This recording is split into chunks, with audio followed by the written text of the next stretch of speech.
Tout ça pour dire.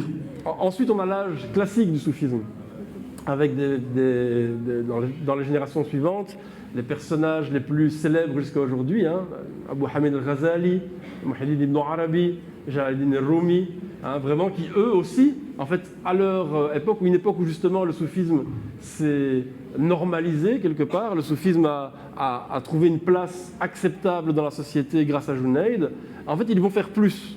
Comme vous savez, Ghazali, qu'est-ce qu'il va faire? Il va, à un moment où il y a énormément de dissensions en islam entre différents courants, certains très ésotériques, d'autres très rationalistes, d'autres très traditionnalistes, il va tenter de refaire une synthèse qui intègre raison, spiritualité et tradition à partir du soufisme.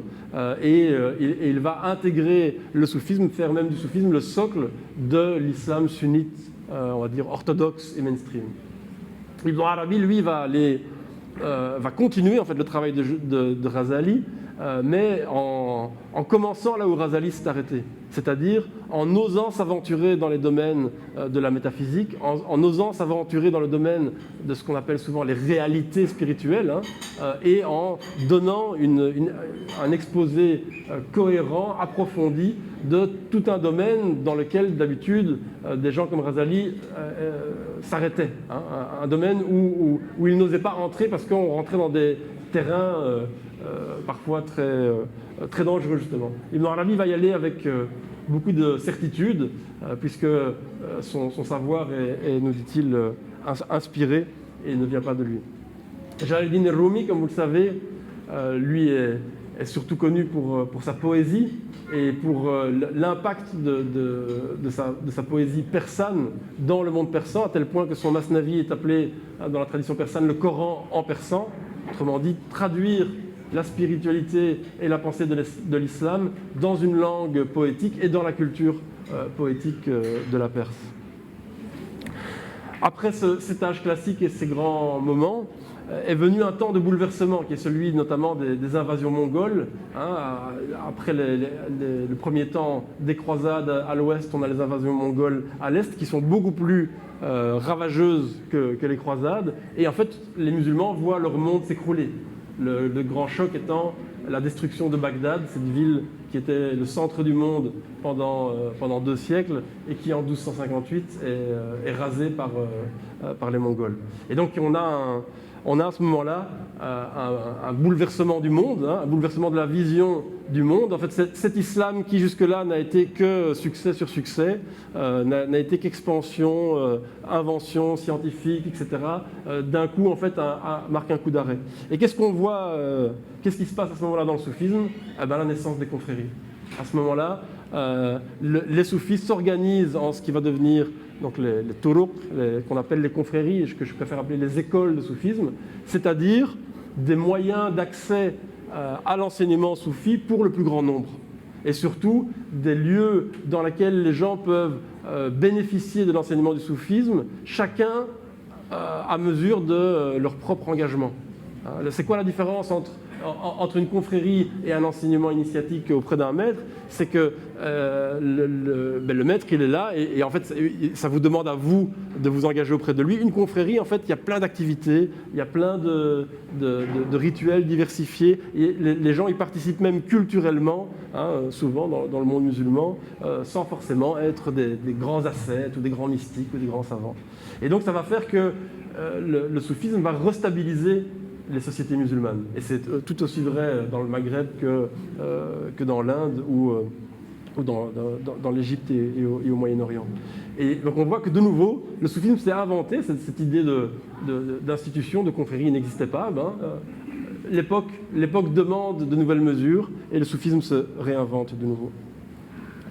Époque suivante, les empires, les grands empires, l'Empire ottoman, l'Empire moghol, et puis quelque part l'Empire chérifien aussi au Maghreb. Qu'est-ce que l'on voit? C'est que le soufisme se retrouve au sommet de l'État. En fait, le soufisme participe de l'élaboration de ces empires. Alors, je pourrais donner plein d'exemples. Les plus frappants étant celui de Mollah Fanari dans l'Empire ottoman, qui est le premier cheikh l'islam, le cheikh l'islam officiel de l'Empire ottoman, qui est un très grand mystique, un très grand savant soufi, et qui va en fait codifier toutes les sciences et tout l'enseignement à la fois rationnel et religieux dans l'Empire ottoman à partir du soufisme. Et l'autre exemple très connu au Maghreb avec les Saadiens, c'est celui de l'imam Jazouli de Marrakech, l'auteur du Dalaïl Khayrat, recueil de prières sur le prophète qui était, jusqu'à l'époque moderne, le livre le plus copié après le Coran, le plus copié, le plus diffusé après le Coran, et qui lui aussi va aider à établir la dynastie saadienne. Ensuite, lorsque ces empires se sont de nouveau refracturés, que politiquement et socialement les choses ont été beaucoup moins bien vers le XVIIe et surtout XVIIIe siècle, on a eu un nouveau mouvement dans le soufisme que l'on appelle la tariqa muhammadiyya. Alors qu'est-ce que c'est la tariqa muhammadiyya? C'est l'idée pour plusieurs soufis qu'il est temps de retrouver une forme d'unité dans l'islam. Il est temps de refonder même le droit, de refonder toutes les choses à partir de l'héritage mohammedien et quelque part de refaire unité. Alors c'est un mouvement intéressant qui a donné plusieurs choses et notamment une de ces expressions est la fameuse tariqa tijaniya qui est l'héritière de ce projet. Et juste après ces fracturations qui ont rendu possible la colonisation de la majorité du monde musulman par les puissances occidentales. Là aussi, au moment de la colonisation, on a vu les soufis s'organiser, que ce soit pour la résistance armée, que ce soit pour la résistance politique, avec évidemment Abdelkader en Algérie, avec Shamil au Daghestan, avec Omar Mokhtar en Libye, toutes ces grandes figures de la résistance, mais aussi pour résister intellectuellement, pour résister culturellement. Et puis au XXe siècle, le soufisme s'est réinventé de plusieurs manières, a commencé à s'ouvrir sur plusieurs champs. Ici, je vais citer 3 exemples. Le premier est celui du Cheikh al-Alawi en Algérie, un cheikh héritier d'une de ses confréries traditionnelles qui va vraiment utiliser tous les moyens modernes à sa disposition. Il est le premier dans sa ville à avoir le téléphone. Il fait installer le téléphone à sa zaouïa et il est le premier de la ville à avoir le téléphone. Il va utiliser tous les moyens possibles pour que cette spiritualité soufie continue à vivre et rayonne au sein d'un État colonial qui est celui de l'Algérie de l'époque. L'autre figure importante du soufisme, elle ne vient pas du monde musulman, mais de l'extérieur à la base, mais elle est le fruit en fait du travail de ces saints, notamment du travail de l'émir Abdelkader et de ses disciples. C'est la figure de René Guénon, qui ici en France va faire aboutir son chemin de réflexion métaphysique et spirituelle et de quête spirituelle dans le soufisme en s'installant en Égypte et en s'établissant, comme il le disait lui-même, dans le soufisme, ce qui va amener énormément d'occidentaux à s'intéresser au soufisme et ce qui va créer une première acculturation du soufisme vers l'Occident moderne. Et puis la troisième figure, c'est Sidi Hamza Qadiri Bouchiche, dont l'association ISM a d'ailleurs produit une vidéo très intéressante sur le renouveau du soufisme au Maroc, comme le livre de Camille Bendris en parle. Et quelle est l'action de renouveau de Sidi Hamza au XXe siècle? C'est que dans un Maroc dans lequel le soufisme est quelque chose de très traditionnel, de très historique, savant, il va en faire quelque chose qui intéresse surtout la jeunesse. Les jeunes vont en masse s'impliquer dans le soufisme et le soufisme va redevenir un phénomène social. Et ici, au XXIe siècle, quelque part, on voit aussi que ce chemin continue dans la tariqa Bouchichia avec le cheikh actuel Sidi Mounir Qadiri Bouchiche qui lui veut porter justement ce renouveau non seulement au Maroc mais en Occident et dans le reste du monde avec toujours plus de volonté d'adaptation aux exigences de la modernité. Alors, je vois que le temps de l'iftar... J'ai encore 9 minutes, mais c'est quelle générosité, machallah. Très rapidement, parce que je n'aurai pas le temps de voir tout ce que je voulais, évidemment, mais très rapidement, en fait, c'est quoi les principes de ce renouvellement? C'est qu'il y a une dialectique dans le soufisme. Si vous suivez un peu l'histoire que j'essaie de retracer, il y a une dialectique entre le retour sur soi, la tawba, qui est un retour vers Dieu par un retour sur soi, en sachant que c'est Dieu qui est Tawwab, c'est lui en fait qui fait toujours retour vers nous, mais cet effort de retour vers Dieu, il commence par un retour sur soi, et donc ça veut dire que chaque fois que l'on voit des problèmes à résoudre, il faut commencer par les résoudre en soi avant de chercher à les résoudre à l'extérieur. Ce retour sur soi, c'est évidemment celui de la retraite, le fait de faire un effort de retrait par rapport au monde, de revenir à soi pour revenir à Dieu. Il est toujours en fait dans un mouvement dialectique avec un engagement dans le monde. On ne fait un bon retour sur soi qu'en se confrontant au monde. On ne fait une bonne retraite spirituelle qu'en ayant pleinement saisi la nature du monde qui nous entoure. Les soufis persans ont une expression dans la Naqshbandiya, al-khalwa dar anjuman, la retraite spirituelle au cœur de la société. Et donc cette dialectique, elle est au cœur du renouvellement. Il s'agit toujours de tenir les deux horizons ensemble. Et donc aujourd'hui, comment actualiser le soufisme de façon créative? C'est justement de retrouver l'équilibre dans les conditions qui sont les nôtres, dans les conditions de la modernité, et notamment dans les rapports très difficiles aujourd'hui, beaucoup plus qu'ils ne l'étaient à l'époque, entre ce qu'on considère comme le domaine de la raison, ou ce que l'on considère à tort comme le domaine de la science. Souvent, la science est devenue un étendard religieux plutôt qu'une méthode en elle-même. C'est trouver une façon de revivre l'équilibre entre les réalités spirituelles et les réalités du monde tel qu'il est aujourd'hui. Il y a quelque chose qui est assez intéressant, qui nous montre comment les conceptions du monde glissent. L'idée de sécularisation, qui est le propre de la modernité, et qui évidemment change tout pour un musulman et pour un soufi.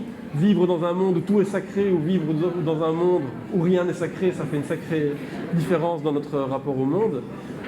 Et la façon dont on va considérer ce monde et dont on va considérer ces principes va évidemment avoir un impact très fort. En arabe, la sécularisation, à la base, s'appelait al-almaniya, autrement dit, la mondanisation.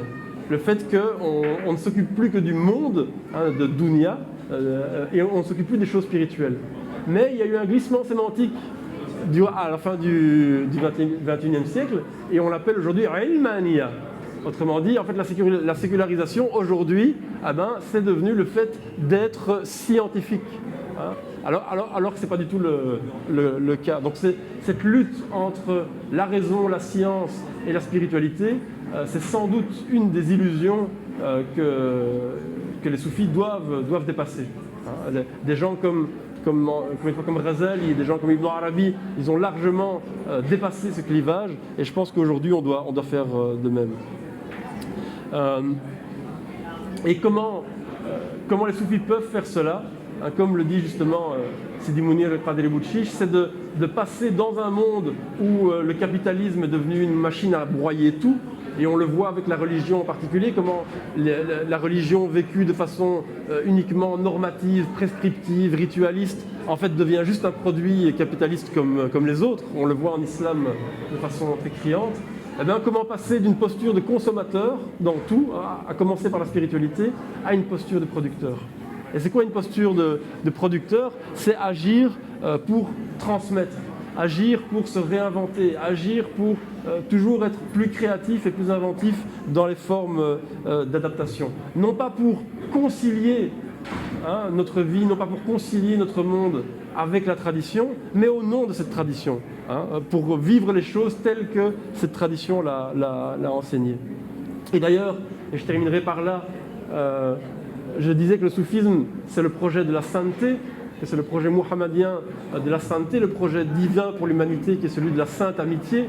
Le Coran lui-même, comment est-ce qu'il qualifie ces saints amis? Ce sont ceux qui n'ont pas peur et qui ne s'attristent pour rien. Autrement dit, cette sainte amitié, c'est une confiance et une espérance à toute épreuve qui repose justement sur cette connexion à la présence divine. Donc face à tous les défis dans lesquels on est aujourd'hui, et aujourd'hui c'est un jour assez funeste avec ce qui se passe en Iran après tous les drames de la Palestine entre autres, en fait la posture du soufi doit être une posture d'espérance, une posture de créativité et non pas une posture de retrait, une posture de repli et une posture de peur. Participer de la sainte amitié avec Dieu, c'est refuser cette peur et refuser cette tristesse. Et il y a un hadith bien célèbre qui résume tout cela, dans lequel le prophète Mohammed a dit « Si au jour du jugement dernier, tu as une plante dans ta main, plante-la ». C'est pas parce que le jugement dernier est là et que tu sais que tout est fini, que plus rien ne vaut la peine, qu'il ne faut pas faire cet effort et l'accomplir. Et un autre hadith bien célèbre nous dit que tous nos actes dans notre vie s'arrêtent à notre mort, à part trois choses. Les aumônes, ce que l'on donne en pure générosité, un savoir utile que l'on apprend aux autres, celui du soufisme par exemple, et une descendance vertueuse, autrement dit les enfants que l'on élève selon ces principes. Et donc, pour le dire en un mot, je pense que pour répondre à la question comment actualiser le soufisme aujourd'hui, comment renouveler le soufisme aujourd'hui, il s'agit de repasser du non sans réalité à la réalité sans nom. Barakallahu fikoum, merci beaucoup.